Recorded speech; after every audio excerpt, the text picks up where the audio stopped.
Hey guys अस्सलाम वालेकुम। मैं हूं उस्मान और आप देख रहे हैं mister UK official channel. So guys, आज की इस वीडियो में मैं आप लोगों को बताने वाला हूं कि व्हाट्सएप के ऊपर आप लोगों ने कैसे फुल एचडी क्वालिटी में जो एज इट इज़ आपकी पिक्चर है उस क्वालिटी में आप लोगों ने कैसे सेंड करनी है। सो गाइस, एक न्यू अपडेट आ चुकी है व्हाट्सएप में, तो आप लोगों को मैं शेयर करना चाहता हूँ। सो आप लोगों ने फर्स्ट ऑफ ऑल अपना व्हाट्सएप ओपन कर लेना है। सो इसके बाद यहाँ पे थ्री डॉट्स पे क्लिक करना है और सेटिंग में चले जाना है।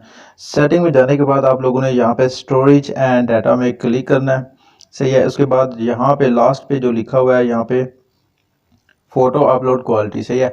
सो यहाँ पे आप लोगों ने क्लिक कर देना है। फर्स्ट पे लिखा है auto recommended best quality and data saver. So यहाँ पे आप लोगों ने बेस्ट क्वालिटी चूज़ करनी है। सो यहाँ पे ओके कर देंगे।